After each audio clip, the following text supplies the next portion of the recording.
Assalamualaikum warahmatullahi wabarakatuh. Perkenalkan, nama saya Nandayani dengan NIM 22022205. Saya akan memaparkan terkait kesimpulan dari materi pertama sampai dengan materi ke-12. Baik, materi yang pertama yakni pemurnian dan pembaharuan di dunia muslim.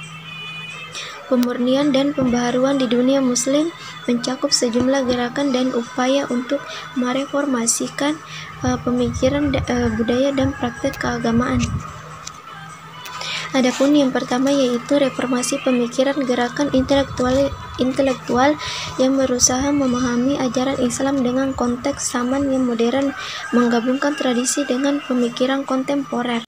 Yang kedua yaitu pendidikan, upaya untuk memodernisasikan sistem pendidikan Islam yang menyesuaikan kurikulum dan metode pengajaran agar sesuai dengan kebutuhan masa kini.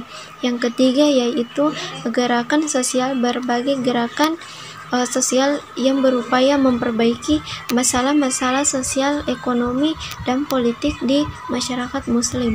Kemudian materi yang kedua yaitu dakwah Islam di Nusantara dan asal-usul Muhammadiyah. Dakwah Islam di Nusantara mencerminkan pengaruh yang kuat dari berbagai budaya dan tradisi lokal. Penyebaran Islam di dunia ini banyak dipengaruhi oleh para pedagang dari Arab, Persia, dan India, serta ulama-ulama yang memainkan peran penting dalam menyebarkan agama di wilayah ini.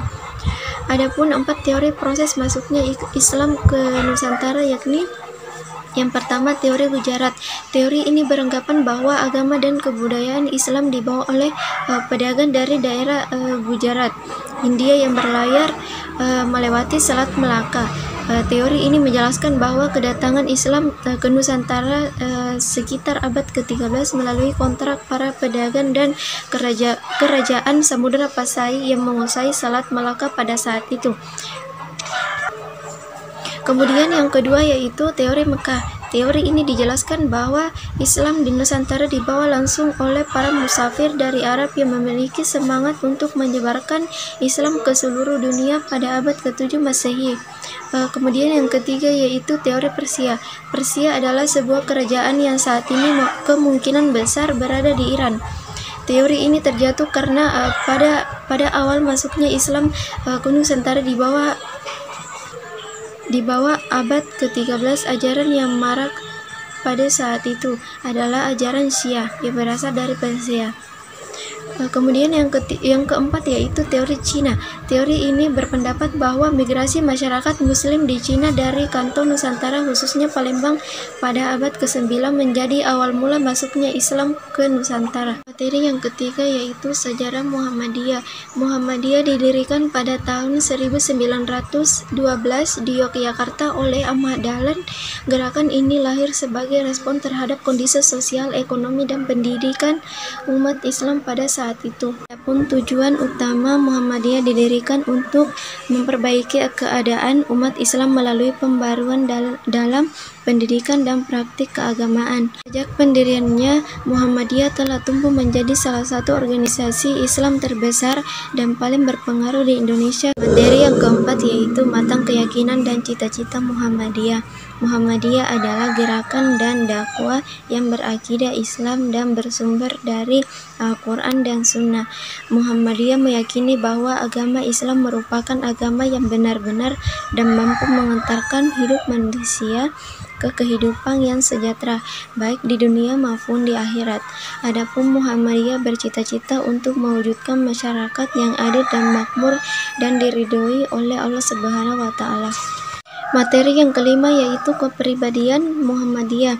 Yang pertama, keragaman dan keterbukaan Muhammadiyah menghormati keragaman budaya dan agama serta mendorong keterbukaan dalam berpikir, belajar, dan beradaptasi dengan perubahan zaman. Yang kedua itu pendidikan dan pembaharuan. Gerakan ini aktif dalam memberdayakan masyarakat terutama dalam bidang pendidikan, kesehatan, ekonomi, dan sosial. Yang ketiga yaitu pendidikan dan pembaharuan.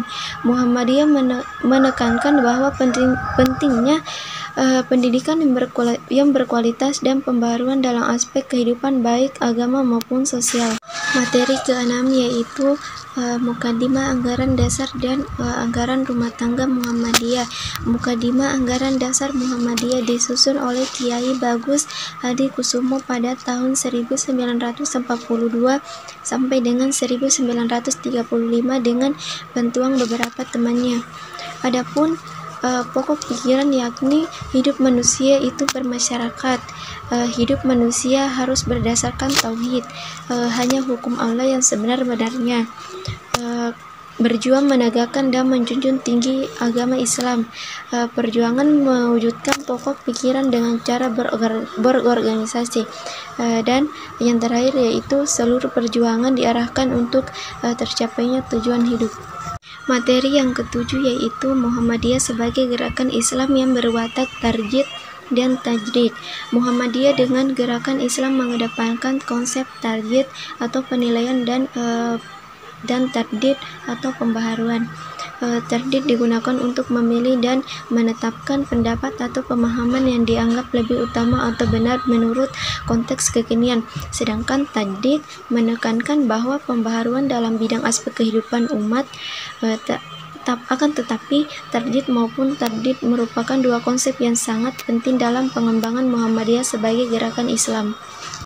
Kemudian materi yang ke-8 yaitu Muhammadiyah sebagai gerakan sosial. Yang pertama, pendidikan. Muhammadiyah mendirikan sekolah untuk menyediakan akses pendidikan bagi masyarakat yang lebih luas. Mereka juga membantu meningkatkan kualitas pendidikan di Indonesia. Yang kedua yaitu kesehatan. Melalui berbagai rumah sakit maupun klinik, Muhammadiyah membantu menyediakan layanan kesehatan yang terjangkau bagi masyarakat yang membutuhkan. Yang ketiga yaitu memberdayakan ekonomi. Gerakan ini membantu pemberdayaan ekonomi masyarakat melalui koperasi, program pengembangan maupun usaha kecil.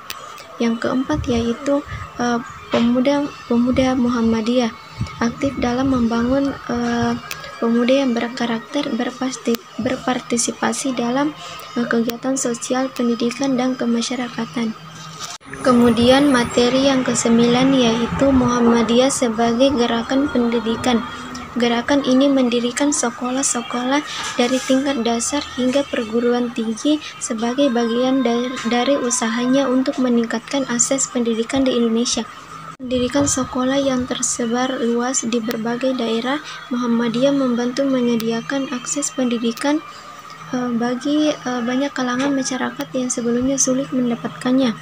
Muhammadiyah juga sangat berperan penting dalam meningkatkan kualitas pendidikan di Indonesia dengan melahirkan banyak tenaga pendidik yang berkualitas tinggi. Materi yang ke-10 yaitu Muhammadiyah dan pemberdayaan perempuan. Muhammadiyah memberikan perhatian khusus pada pemberdayaan perempuan. Gerakan ini berupaya memberikan ruang yang lebih luas bagi perempuan dalam berbagai aspek kehidupan. Seperti pendidikan.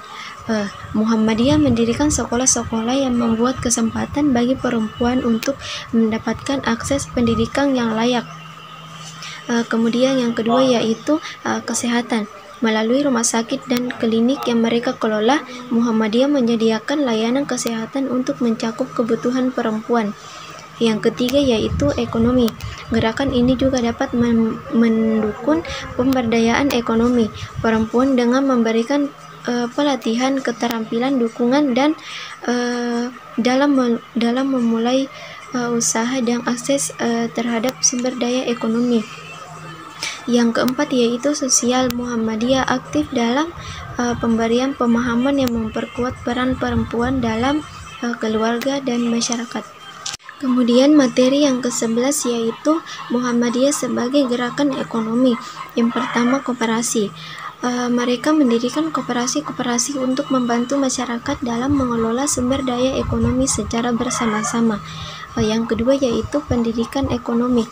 Muhammadiyah mengajarkan prinsip-prinsip ekonomi Islam kepada masyarakat terhadap nilai-nilai keadilan dalam transaksi bisnis. Yang ketiga yaitu pemberdayaan usaha kecil, memberi dukungan kepada pelaku usaha kecil dengan memberikan pelatihan, bantuan modal, dan pendampingan untuk meningkatkan kualitas serta daya saing usaha makro dan mikro. Kemudian materi yang terakhir yaitu peran kebangsaan Muhammadiyah Indonesia. Yang pertama, pendidikan. Melalui jaringan sekolah yang mereka dirikan, Muhammadiyah tulus serta dalam mempersiapkan generasi muda Indonesia menjadi semangat kebangsaan. Yang kedua yaitu keagamaan dan kebangsaan. Muhammadiyah aktif dalam mengkampanyekan kesatuan dan persatuan Indonesia. Yang ketiga yaitu pemberdayaan masyarakat. Muhammadiyah membantu memperkuat fondasi masyarakat Indonesia yang pada gilirannya turut memperkuat kebangsaan. Yang keempat yaitu pemikiran dan kehidupan sosial. Muhammadiyah membantu membangun watak kebangsaan dan menghormati keragaman budaya, agama, dan suku di Indonesia. Mungkin itu saja yang dapat saya sampaikan terkait materi pertama sampai dengan materi ke-12. Lebih dan kurangnya mohon dimaafkan. Billahi fisabilil haq, fastabiqul khairat. Summa assalamualaikum warahmatullahi wabarakatuh.